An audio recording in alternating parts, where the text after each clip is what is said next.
Hello everyone, welcome back to another Canada Immigration Live Q&A. I'm Mark Holthe and I'm here with my fearless compadre, Alicia Backman-Bahari. How are you, Alicia? I'm doing really well, Mark. It's been really nice actually in Alberta. The smoke is cleared out, thankfully, and it's not 34 degrees and it's not high humidity. It's just a beautiful summer day for yesterday and today, so life is good. Yes, it is. Absolutely it is. With our long winters, we try to do as much as we possibly can in the summer. Well, everyone, if this is your first time tuning in, please leave us a comment. Let us know where you're listening from. We are here to answer immigration questions about the Canadian immigration process. As immigration lawyers, we practice here in Alberta, Canada. Alicia's up in Calgary and I'm in Lethbridge, and we've been doing this for quite a while. If your question is of general importance, something that would benefit and help as many people as possible, it's more likely to get selected than something that's really specific, like how do I immigrate to Canada? Or should I leave the country and re-enter? Or should I? Those types of questions tend to be a little bit more specific, and we are absolutely loath to provide legal advice through this channel. This information is designed to help and guide and direct in a general standpoint, and to clarify any confusion about Canadian immigration policies or programs. That's what we're here for. So there's been some changes, Alicia, and one constant within immigration is change. So no longer do we have this fine fellow here. He's gone, isn't he? So Minister Fraser new minister. Yep. And we have this person right here. Look at who's come to visit us. I was wondering if you'd updated those images, Mark. Good job. Oh yeah, on top of it. So we have our new friend here, and what's his name, Alicia? Minister Mark Miller. So he is now our new Minister of Citizenship, Immigration, Refugees. So he is taking on a fairly large role. It's a big portfolio, and I don't know, Mark, but probably there won't be too much of a shakeup for some time as the new minister gets to kind of learn the ropes for this new department. That's my guess anyways, but I guess it remains to be seen. Yes.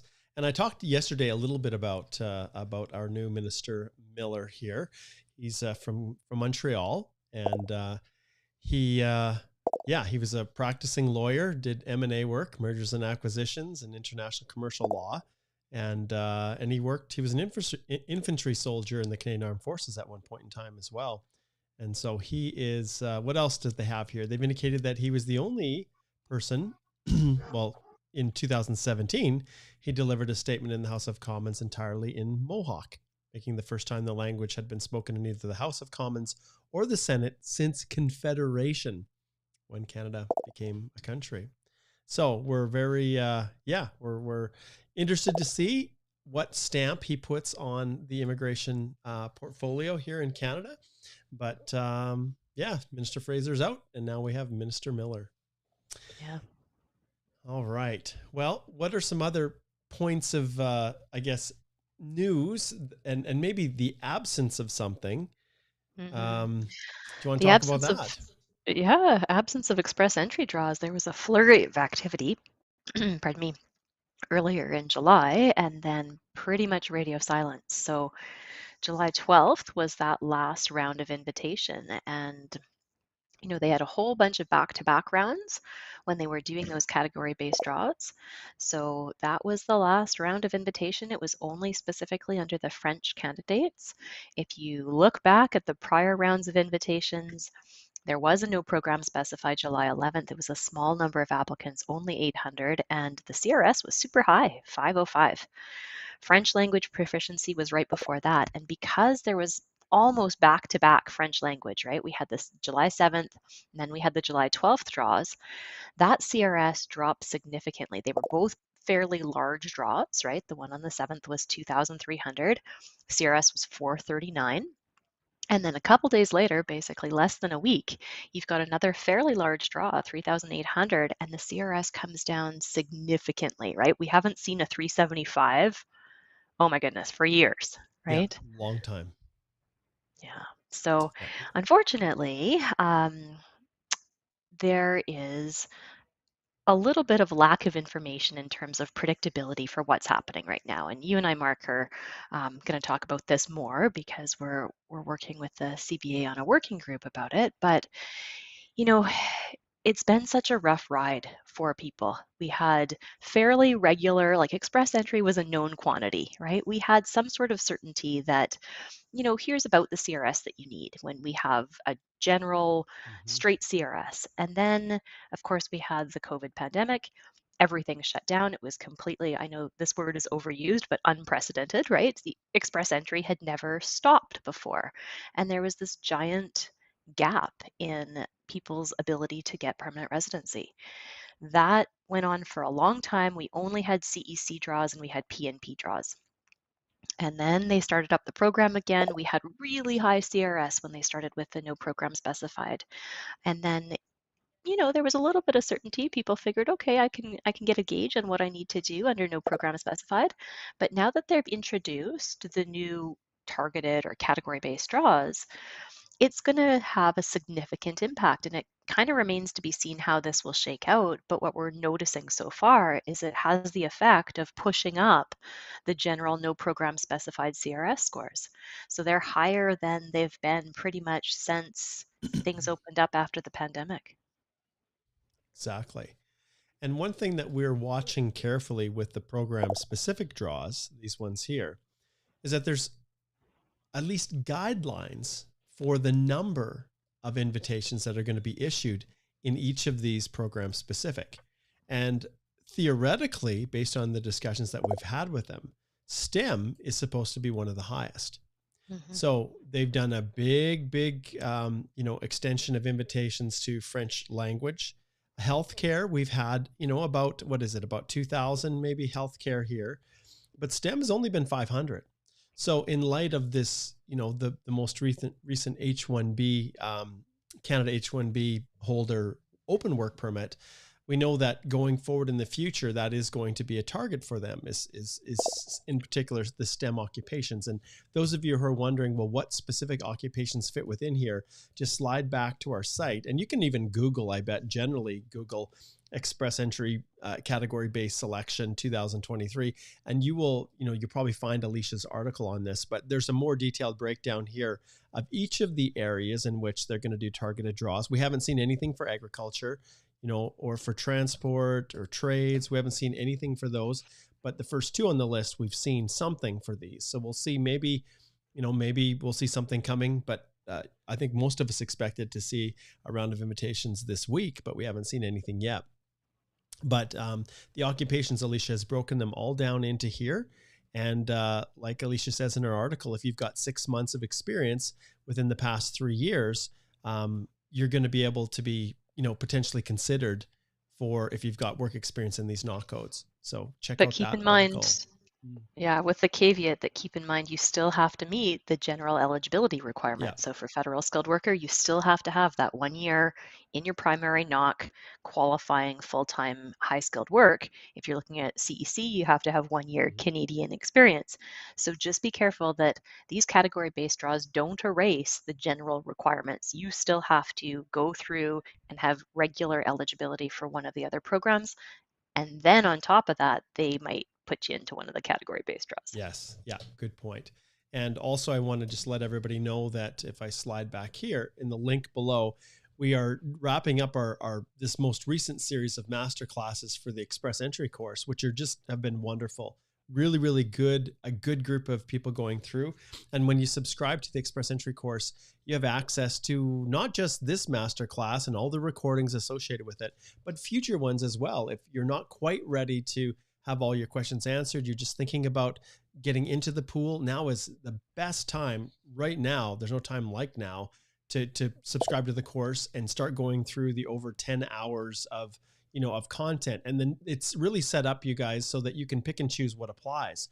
So if you don't have an accompanying spouse, you can skip all these lessons. If there's just the principal applicant, you don't have family, there's of these 10 hours, I said, of content, I think there's 57 different lessons, individual lessons.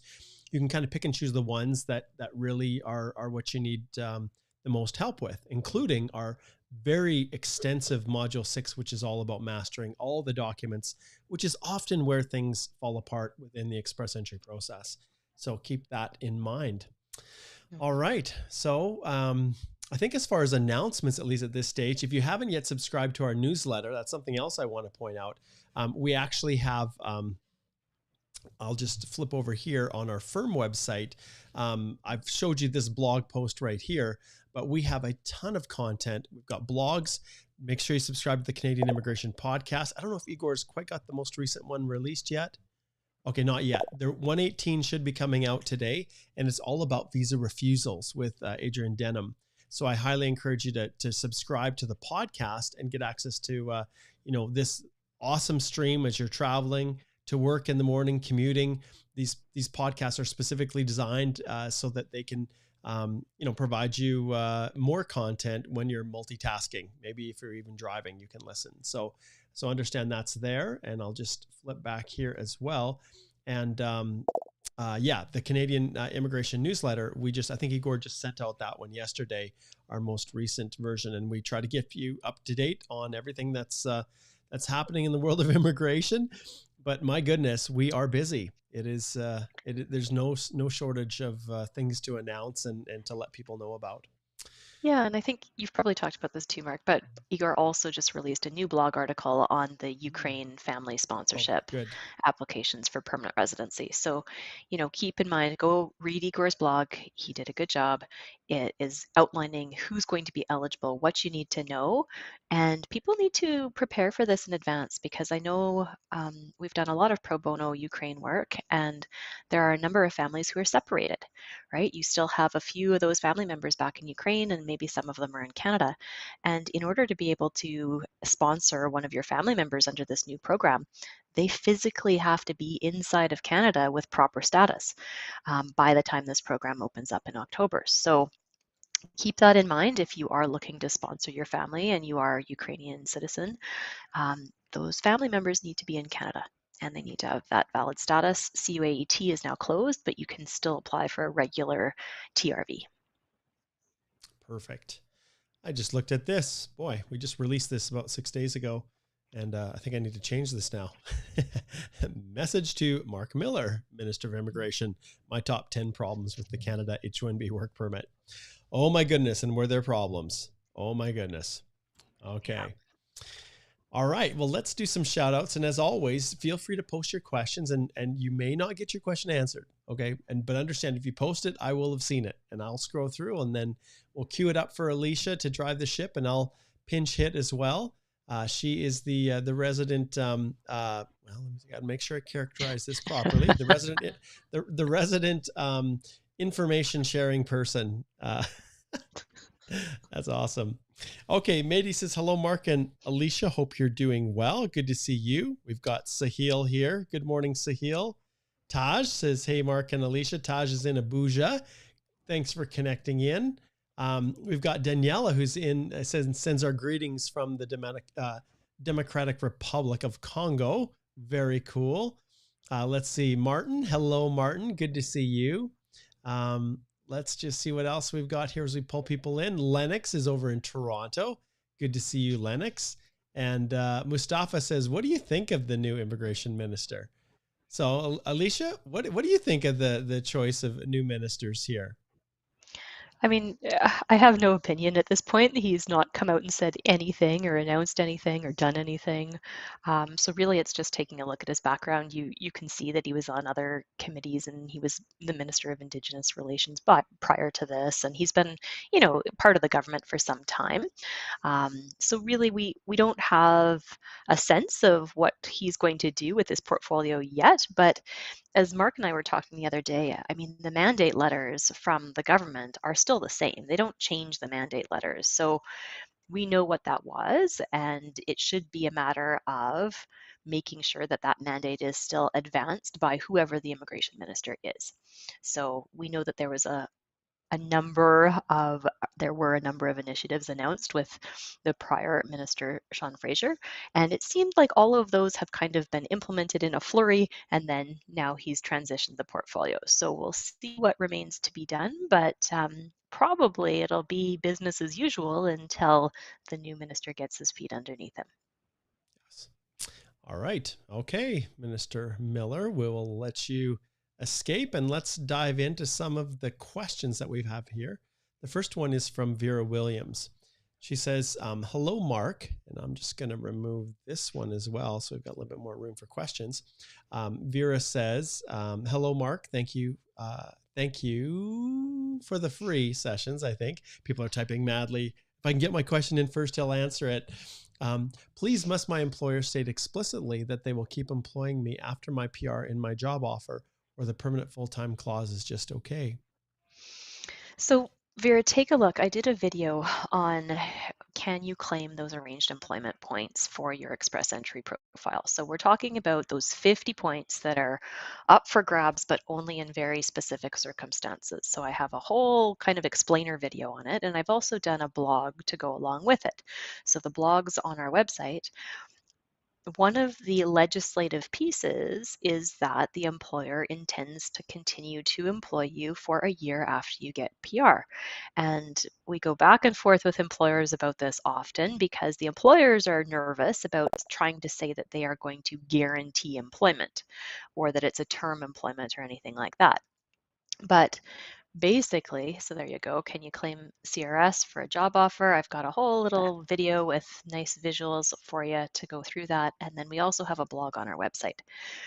But it is important from a legislative point of view that that employer does have an intention explicitly to continue to employ you. And there's a few different ways that they can word that, but there needs to be some sort of indication that that legislative piece is being met. So they are shy about it, but if you talk to the employer and say, look, this is not a guarantee of employment, it's just that as far and as long as they know, they will be continuing to employ you under the same conditions, and it's a high skilled job, and you are continuing to be, as far as they know, an employee of the company.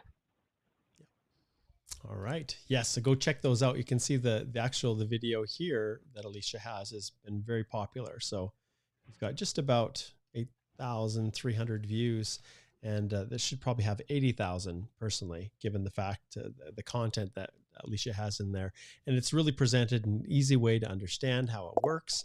And so if you haven't checked that out, and remember on the YouTube channel, if you're looking for direction, all you have to do if you're on your handheld or if you're on your desktop, just search to the section right here, and you can actually search. And so if we just type in job offer here, it's obviously Google, right, guys? So you're going to be able to search this pretty good. You can see that there's Alicia's, and then there's a bunch of older ones and different forms that we've different videos. Oh, look at that. I even got this job offer real or fake one. Hey, it's a short. Nice.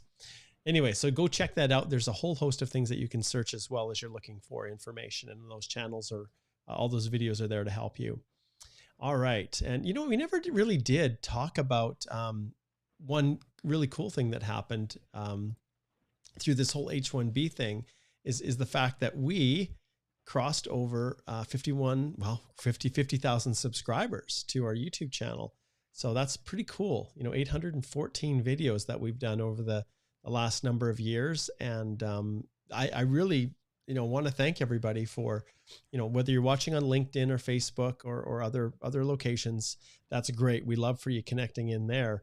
But to have 51,000 subscribers really, really means a lot. And yeah, I don't take that lightly. We appreciate your interest in what we're doing, your support for the videos and the resources and tools that we create, within the channel, and just coming and joining us on these lives, because without you, there would be no one asking questions. And this would be a pretty boring live session without your questions. So thank you all for being a part of this with us. And we'll definitely have to do some kind of a celebration, because the H-1B stuff was just so busy. It just quietly happened. And usually I would have planned like something that's that big of a milestone. So we'll definitely have to have a little party for sure, and maybe have a few giveaways and things like that. What do you think? Sounds like a plan? Sounds good. You've worked really hard, Mark, so kudos to you. Awesome. All right, let's see what is next here. Mady says, for express entry FSW, job named differently than the NOC. Manager writes in the reference letter the exact same duties of NOCs in IRCC website, but worded differently. Is that enough? So so what are your thoughts on that, Alicia?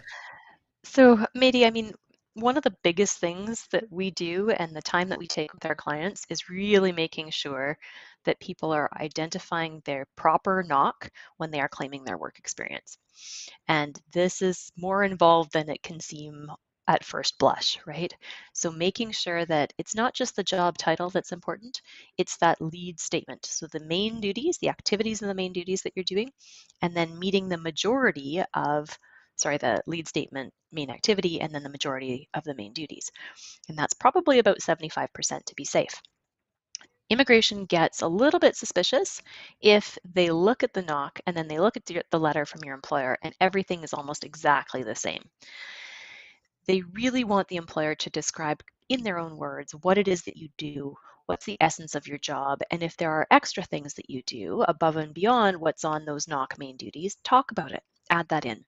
Put a little bit of kind of customization in terms of how you talk about your job, because you can have more job duties, you just can't have less. So it might meet those requirements. It really depends on how things are structured, but keep in mind for correct NOC, you're looking at the lead statement and then the majority of the main duties. The job title has a little bit more flexibility, but it has to be within the realm of intelligibility, right? It's got to make sense when they look at it. Perfect. All right, let's start with Adil. He says, is it true Canada will grant visitor visas to everyone, all applicants? So maybe you can clarify that misinterpretation, which many crappy overseas agents are just duping people into thinking, oh, everybody gets approved. If you've ever been refused in the past, just apply through us and it's pretty much guaranteed. That is not the case. But Alicia, do you want to address that? Yeah, and I don't know, Mark, if you can find the announcement or if we've pulled it up in the past, but the announcement is fairly specific, right? It's not talking about a blanket approval for absolutely everyone, even if there has been criminality or a negative decision in the past or misrepresentation. So you've got to be really careful that you're still looking at the essence of your TRV or your study permit or your work permit application to make sure that you're meeting all the key requirements. So you still have to disclose if you've had a prior refusal. You still have to disclose if you had misrep or if you have, some sort of criminality or inadmissibility in the past. So be careful with this. They are trying to clean out the backlog by some back-end processing, but it doesn't mean that it's a open invitation for absolutely everybody to come. Yeah, this is interesting. As I was searching through here, when was this last updated? 2 days ago. So this is a great link. I just Googled it and it just came up. I'd never seen it before. So I've got the news and I don't know, I can't find the exact policy determiner, but I think I might be able to find it through this route. So inventory and backlogs, 2.2 million total applications. So they're trying to say, well, 1.4 are within our service standards, but we have over 800 that are exceeding our service standards, 800,000. So of those temporary residents, the total applications, 891,000 are within the service standard. This is 68%. Okay, so they're always trying to spin it. Find out what we're doing with temporary residence applications. So this might be, let's just see here, reducing the backlog. So I think this is it. Taking action, proxy working toward our goal, process our project estimates. Actually, I don't know if they have this specific policy, what we've done. Essential occupations, work for public policy. Yeah, I think I don't think I can find it from here. But basically, yeah, for a small cohort up to January, I think, of this year and older, right? They had instituted well, to some extent, a policy where they were just going to, unless the person had prior refusal or criminality or some admissibility issues, like you said, just blanket there. We're just going to approve them. And that's pretty crazy. It's a pretty marked departure from the normal assessment standards. So yeah, so don't be deceived, Adil. Okay, Patel says, while filing the PR application after ITA, there's a question, province where you're most likely to reside. Will the PR application be rejected if this is different from the one we filed in the express entry profile before the ITA? We don't think we've had this question before. This is a good one. Mm-hmm. So be careful if you are looking at a provincial nomination, right? So if you have your express entry profile and you have a PNP nomination, then of course, whatever province you are indicating is going to need to match up with a province that's nominating you for PNP. If you don't have any sort of PNP element and you've changed your mind about which province you think you might reside in, that's okay. You just need to indicate, do something in your LOE, your letter of explanation to say, originally we thought we'd go to BC, but now we're going to go to Manitoba or whatever it is. Do be careful, of course, that you can never indicate that you're going to be going to live in Quebec because you're not eligible for express entry if you're going to live in Quebec. If you had said Quebec, now definitely you want to update it and say that you're moving somewhere else. If you had school in Quebec, for example, but make sure that you have an intent to reside in any province other than Quebec. And if it is changing and you are dealing with a PNP situation, this is one of those ones where you do have to be a bit careful that if you have a nomination from that province, you ought not to be indicating you're going to be living in a different province than the one that nominated you. All right, this is one that is a little bit of a flashback and flash forward, but there's a lot of people who fit into this. Mohammed says, can someone tell us more about Quet and eventually can we obtain citizenship in Alberta? So maybe you can just hit the closure and then, transition through pathways. Mm-hmm. So CUAT is now closed. It just finished as of July 16th when the H-1B was opening. So July 15th was the last day for people to submit CUAT applications. That program is now closed. It was the Canada-Ukraine Authorization for Emergency Travel. So it allowed people to get open work permits valid for up to 3 years or study permits if they were needing to study for kids or people who wanted to go to school.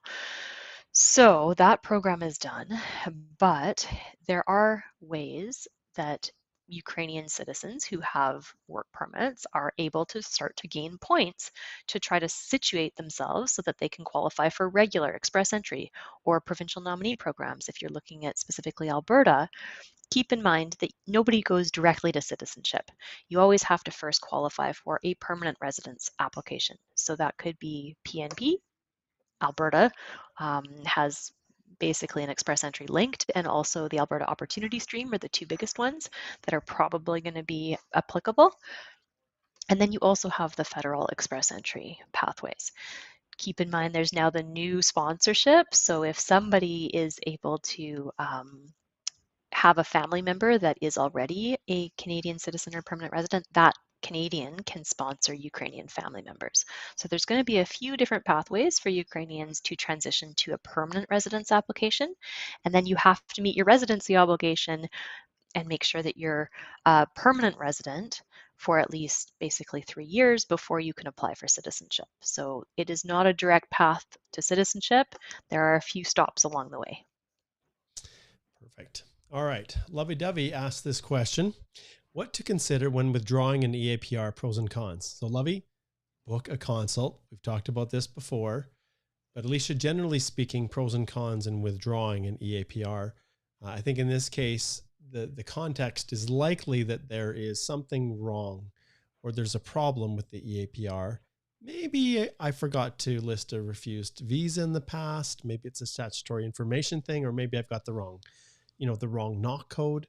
So what kind of a process do you go through, Alicia, when you're trying to determine whether to give up this precious thing that you've got a foothold in and taking a chance of going back into the pool and not getting another ITA? Mm-hmm.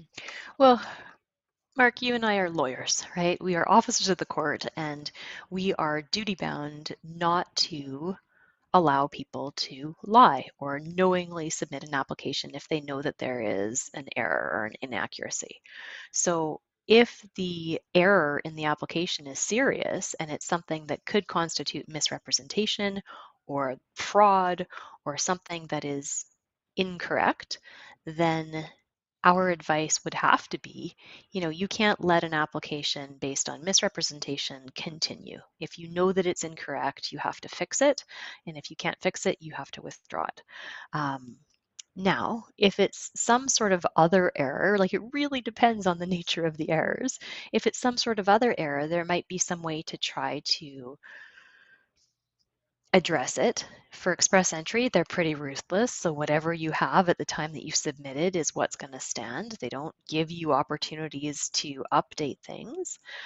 It's not a TR to PR application. It's not a temporary public policy under Section 25. So they don't have humanitarian and compassionate discretion to overcome the key requirements for your CRS or the completeness check. So the difficulty is, well, you've got to do an analysis. What's your status? When are your documents expiring? If you're inside Canada, what are your other options? What can you do to try to get back into that pool and increase your CRS if those CRS numbers are bumping around quite a bit? But if it's misrep and it's incorrect, you can't let that go. You can't let that stand if you know it's wrong.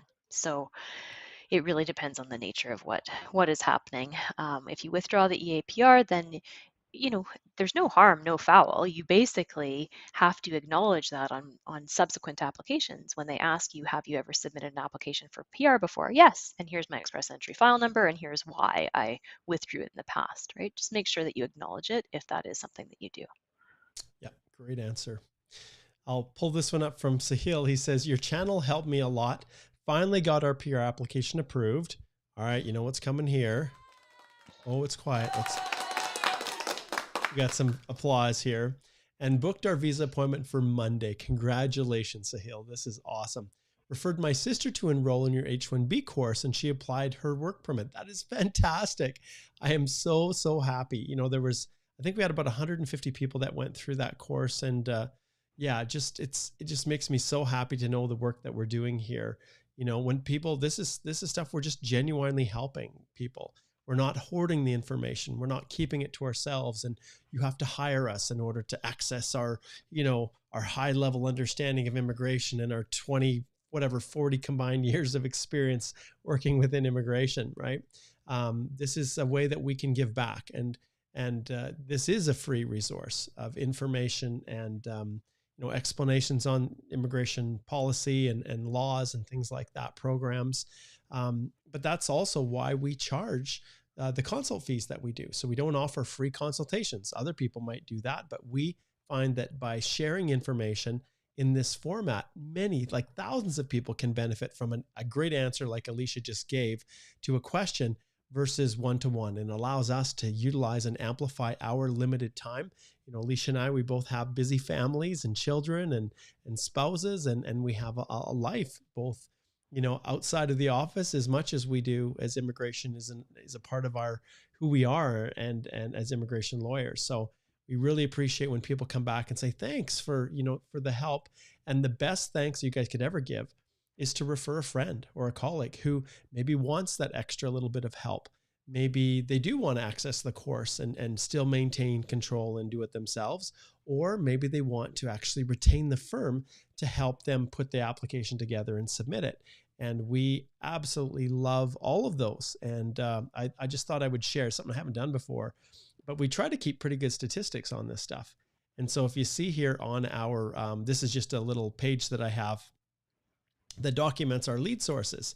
So obviously the Canadian Immigration Institute, and this is just a snapshot of recent people, but you can see that we've got about 670 in this time frame that that come from YouTube.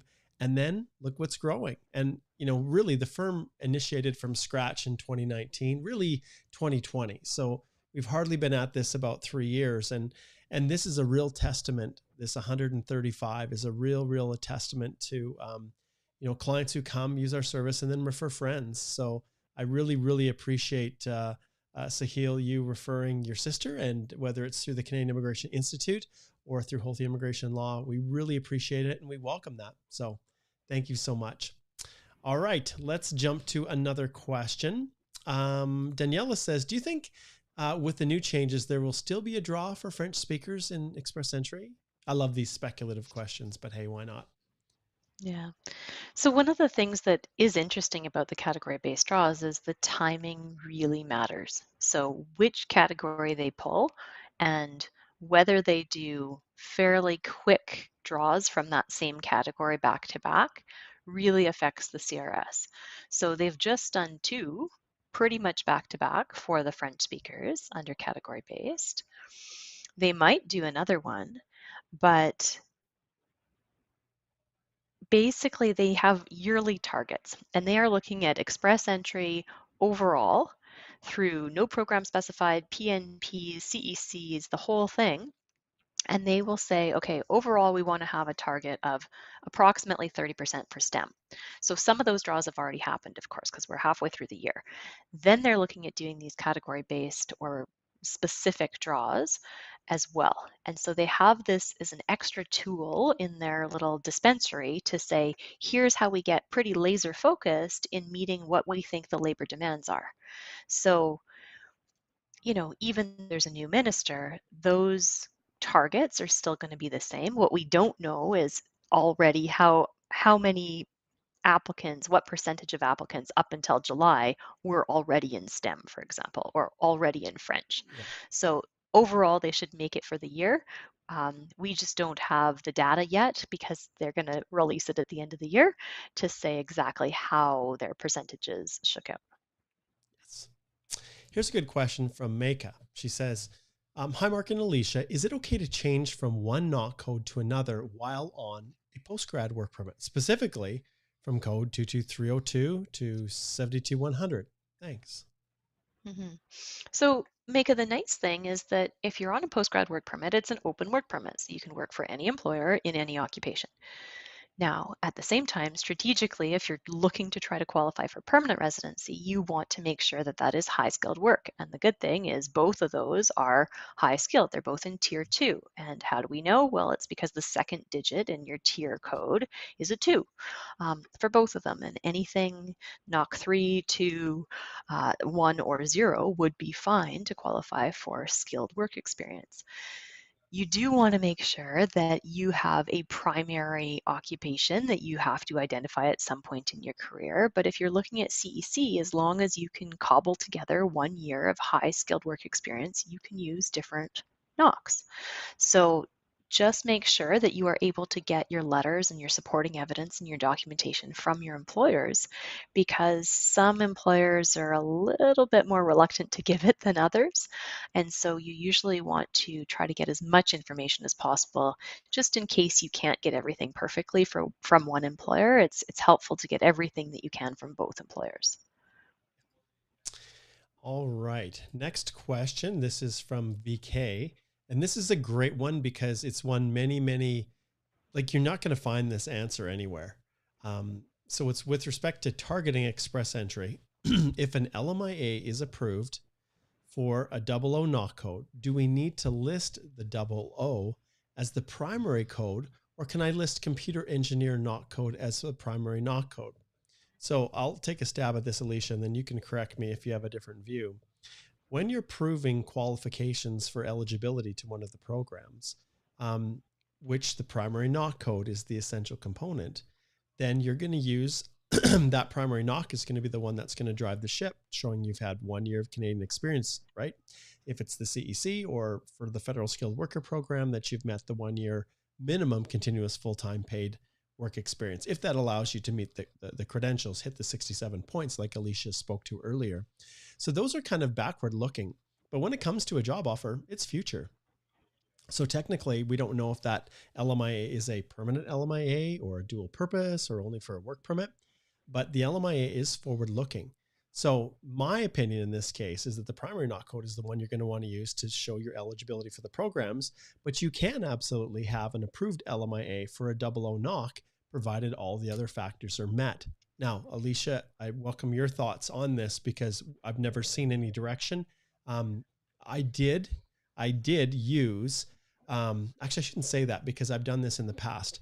I had someone who was working agriculture as a farm supervisor, which at the time was a NOC B or a tier 3. and they had an offer of arranged employment for a greenhouse to be a greenhouse manager. And they had an LMIA that was approved. So they slid over to the LMIA on that work permit, but that was a brand new work permit and it wasn't their primary occupation. It wasn't their primary NOC. So we used the supervisory work experience to get obviously the eligibility, the MECs for the Canadian Experience class, and then the LMIA-based job offer, although they'd actually started it, it had only been maybe a week or 2 weeks that they actually started their work there. We used that LMIA to support the extra points. So I don't know if you've had different experiences, but that's how we have approached it. At least I have in the past. Yeah, we have done that also on another case for Alberta PNP, right? Where it's important that you have not only the qualifying prior Canadian work experience, but also going forward that LMIA-based job offer to get your arranged employment points. I'm guessing that VK is also trying to go for the computer engineer NOC to try to be eligible for the category-based draws under STEM, right? And so I think he's trying to maximize, or she is trying to maximize both of those things. So just be careful that there's no misrep, that if you are trying to list computer engineering as another NOC to be able to hopefully be eligible for the category-based draws, you have to have those 6 months and it's got to be within the last 3 years, and you've got to document that that is substantively the correct NOC to be using, right? Like if you're trying to recharacterize your 00 NOC to then turn around and say, well, really it's a computer engineer job, then you're going to have problems. Yeah. And I'll point out one other thing too. So for the purposes of the category-based draws, that 6 months obviously does not need to be your primary NOC. Right. It can be anything listed in your work history within the previous 3 years that fits the 6 month barrier.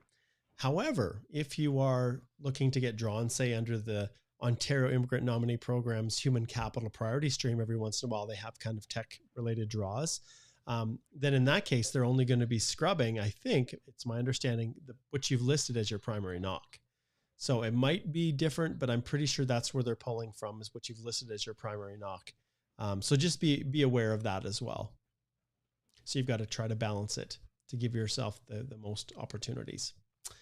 Okay, here's another one. It's a travel history question, Alicia, that we get a lot under Express Entry. Vera says, my husband is a pilot, so his travel history is a lot, and I can only imagine it's a lot. Is it okay if I just use the few ones we can remember? He has been in and out of different countries using Gendeck. Okay, I've had a few pilot clients. No, it's not okay just to put in the ones that you can remember. You need to actually do your due diligence. You need to do the absolute best that you can to try to reconstruct exactly what the trips were. And I have had a number of airline industry clients under Express Entry in the flight past. Attendants, yep.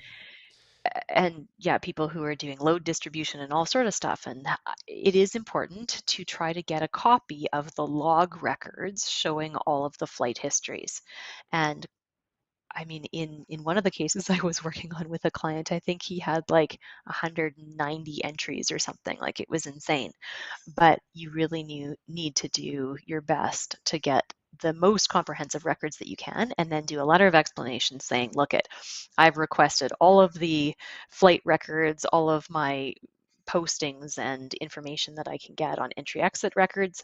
Here's the best information that I have, and it is possible that we've missed one or two given the fact that he's a pilot. Gotcha. Okay, here's a good interesting question from Hardy.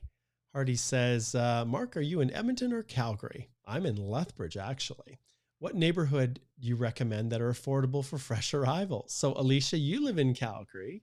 So if you were to recommend an area that is more affordable for fresh arrivals, this is completely outside of the wheelhouse, you guys. This is way outside of immigration. So, by no means is Alicia a travel and real estate tycoon or mogul here. She's just, yeah. But do you have any thoughts? And you can absolutely say, I have no clue. That's acceptable. But do you have any thoughts for Hardy? It's a different question. Well, we thought it would be kind of fun to answer. Yeah, Hardy, I mean, It really depends on what type of housing you're looking for. It's hard in Calgary. I mean, definitely not as hard or as Vancouver or Toronto, but my husband was saying, "Hey, Calgary made the, list of top most livable cities in the world, right?" And so I think we were ninth in the world for top livable cities, something like that.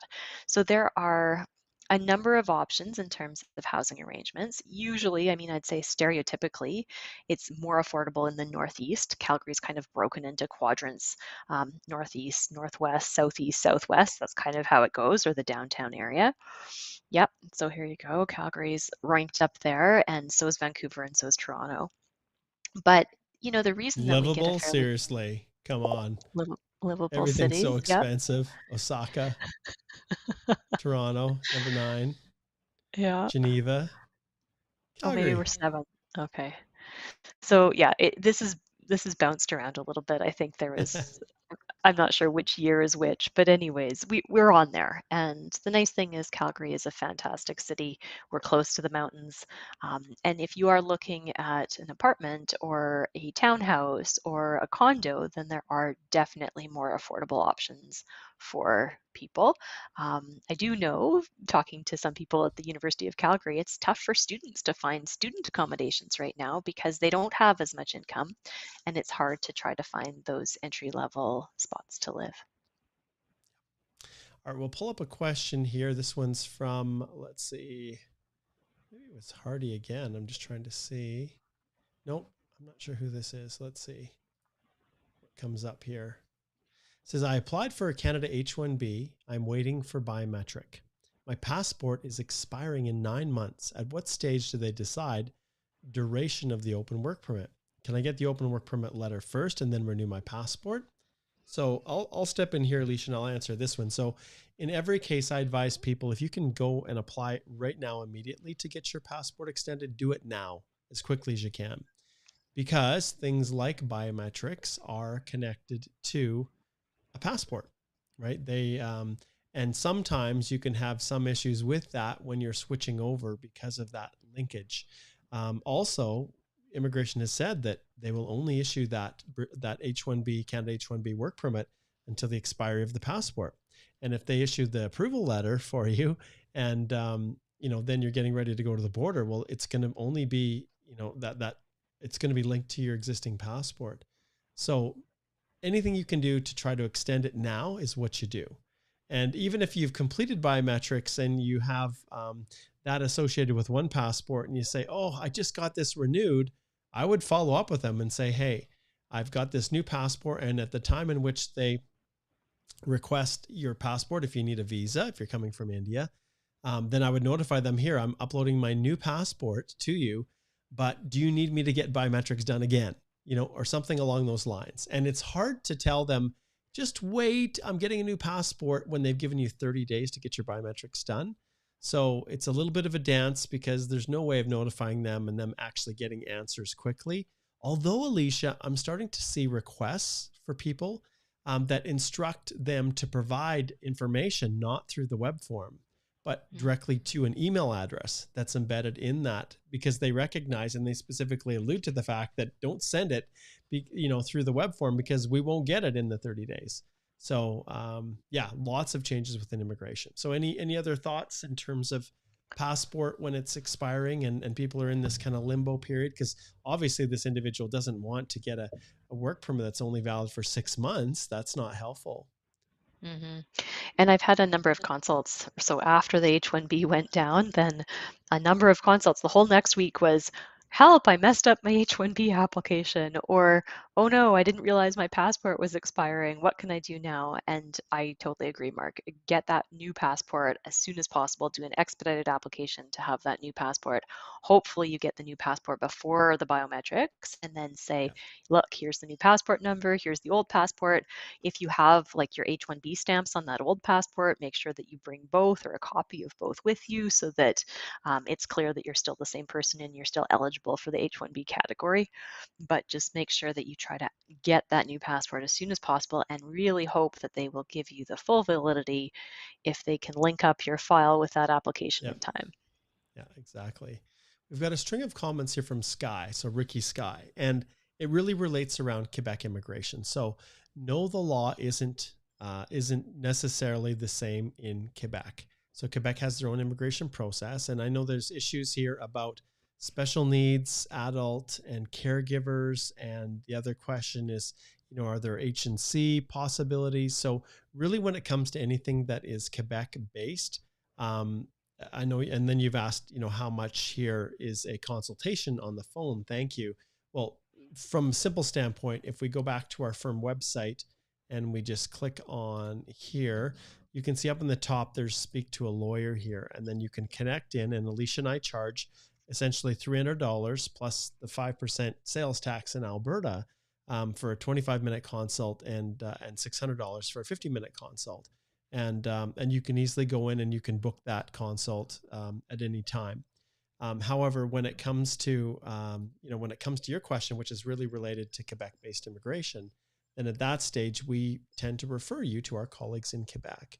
And I just had a great little meeting with, let's see if I can find, I'm just going to pull it up.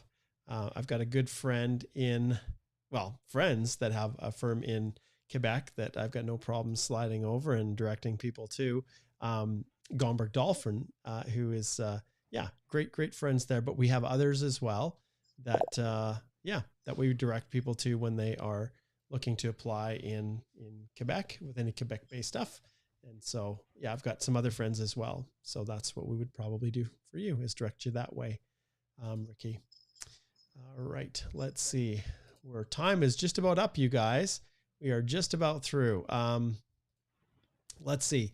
Letitia says, hey, Mark and Alicia, does express entry strictly require a job offer to qualify, or can one apply without a job offer? Mm-hmm. So Letitia, please go take a read of the blog or take a look at my little explainer video on the who can claim express entry points for a job offer. But no, you don't have to have a job offer. If you have enough points on a straight, eligibility, 67, you've met those if you're looking at federal skilled worker outside of Canada, or if you meet the minimum eligibility requirements for CEC, as in you've got at least 1 year of high skilled Canadian work experience, then once you've met those minimum eligibility requirements, it's all about the CRS, right? So you don't always have a job offer. That's kind of the gold standard. That's what everybody's hoping for, but it's difficult to get. Keep in mind that a number of provincial nominee programs do require some sort of employer job offer. That's not always going to get you those 50 arranged employment points for express entry. So sometimes when you hear job offer, from a PNP perspective, it's a different thing. So it might not give you those 50 points, but you still have to have an employer who's willing to employ you in a certain province. And the employer has to meet certain requirements in terms of their size and where their offices are and physical space and making sure that they don't have any violations against them. So those are all the factors to look at, but definitely it is possible to get an invitation to apply under just a straight express entry. Usually, because the CRS is so high, you have to have basically perfect English and or some French and fairly high levels of education, usually at least a bachelor's, and you've got to be around that magical age of 29 years old because you start losing points anytime after that. And in reality, these days, even a bachelor sometimes isn't quite going to be enough. Sometimes you'll need one other credential of at least 1 year or even a master's, but it's super, super competitive. All right. Now, with that being said, we'll give a shout out to Jatinder here, and I'll give him a little applause. He said he got his COPR in hand in 2 months from an Outland FSW application. Processing was incredibly fast. It sure was. Congratulations. That's awesome. Okay, another express entry question. So XF Radio says the express entry system counts, yes, October to September 2022 to 2023 as 1 year experience. So does it mean that I can enter the pool at September the 1st, 2023, get drawn first, then wait until October to start the PR application? And I'll just wait in on this one. So some people are already eligible through the Federal Skilled Worker Program. And so they submit their profile. They're working in Canada, but they don't yet have a year. And over time, they do reach the 1 year. And then it's possible they could get an ITA saying that they've hit the 1 year when really they didn't for the exact reason that you've described here, because they round up by months. You could have started October the 31st of 2022, only worked one day in October, and then on September the 1st of the next year, you're going to get credit for the whole month of September just by putting the 9 down. So it's possible in that situation where you're already in the pool legitimately through another route that you could get, eligibility through the CEC, or you've got 1 year of Canadian work experience and you've indicated in your current occupation and it rolls over to 2 years and it rounds up. But I'll tell you, anyone who has been, who's drawn before they hit 1 year at some point is misrepresented in generating the profile itself. So for example, if you're in this situation and you enter the information in your profile, part of the eligibility process, initially it says, do you have 1 year of Canadian work experience? So if you say yes, that's not really telling the truth. Now, ultimately, will that come back to be a problem? I don't know, because you're putting in the exact dates when you're completing your profile. But that's one thing that I've really focused in on lately is with people that are in this situation. So Alicia, I don't know if you have any other thoughts or anything to add here as we're wrapping up our live today. Yeah, and when we do consultations with people on this issue, it really depends on what your situation is. When is your passport expiring? When is your education credential assessment valid? When is your police certificate going to expire? What's your other option for extending your work permit in Canada? Could you go back to your home country and get more foreign work experience while you wait for your Canadian PR? It's important to look at all the circumstances to try to give you advice on whether it's something that you should try to do or whether it's something that's going to be risky if there is any hint of misrepresentation going on, right? If you for sure meet all the eligibility requirements under FSW and you're just looking, the system has automatically updated your profile without you changing any answers about your Canadian experience, then it might be a different situation. Yes. I'm just going to pull up just a couple other just quick ones, which we're not going to specifically address. So Lennox, your question is exactly one that we would direct back to booking a paid consultation with us. So whenever you're asking, what should I do? Should I, after my wife gets her closed work permit and I get my, SWP, can I quit school? We will never give you that type of a direction because we need a whole lot more information and it's really legal advice. So if you're wondering why Mark and Alicia haven't answered those types of questions, that is why. We also have kind of skipped through a number of these ones. What's my chance of a geologist with CRS score? Well, there's, 476 getting an ITA. Well, there's a whole host of different factors at play. And so, if you're just talking generally about scores, a geologist, will one day the government create categories that encompass, all different types of occupations and professions. And I think I saw someone else asking, why is mechanical engineer not on the STEM list? I think I saw that one as well. And the reality is the government chooses where they feel occupations are in demand. And so you may be within that industry generally, but you need to be right on the list. And it's, I think, you need to be right on and have experience within the NOC codes that they've selected. So keep that in mind. Mm-hmm. One of the things they have told us is the reason that they are selecting particular NOC codes for those category-based draws is that they have looked at historical data.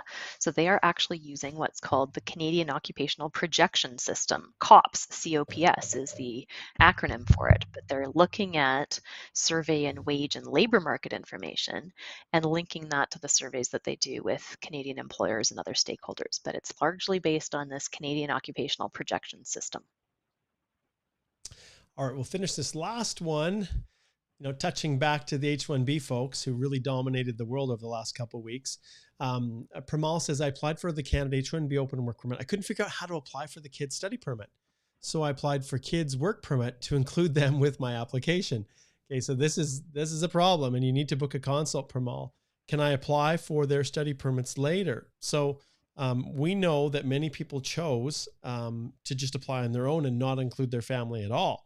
Some people like you applied for whatever options were available. Some people chose TRP, right, in addition to work permits. And so obviously with minor children who are of school age, you're going to need to apply for a study permit. And I even myself had to do some workarounds to get the study permit applications included within the client that I acted for. But if we slide over here to the 2-person shared web here to my my screen, you can see here, these are the basic instructions. It's now closed. You can see here, the status says closed. And I'm just going to adjust this just quickly here so I can fit it down on the screen. I think that should work a little bit better here. Got a bunch of different things going. If you scroll down here to the bottom, you can see there's this vague reference to applying as a family member. And it says, if your family member holding the H-1B visa has already applied, you can still apply too. But they have to wait until they've received their port of entry letter of introduction, which is basically the approval. And then you can then apply using their account and the same steps as above. Well, the reality is if you click on this, the same steps as above, it's already full. And when you go in, there isn't an option to submit a work permit. So maybe they're going to open something up. We'll just have to see. But yeah, stay tuned because I'll definitely provide more information as I learn about it and provide especially a lot of guidance to you H-1Bers who are in a situation where, you know, it was really a rough and tumble kind of process. So. All right. So Alicia, do you have any other passing comments or thoughts as we wrap up our Canada Immigration Live Q&A? Any thoughts? I just wanted to plug your blog article on the top 10 problems that you noticed with the H-1B, because that is one of the problems you identified, Mark, right? So go ahead, you can take a look at our blog, go to that message to the immigration minister, top 10 problems. And one of them is, you know, it was very chaotic with respect to how to add dependents, and you know, if dependents didn't have UCIs, then what to do. So take a look at this. You're not alone. Mark's identified these issues, and we will do our best to try to help as many people as possible as this evolves.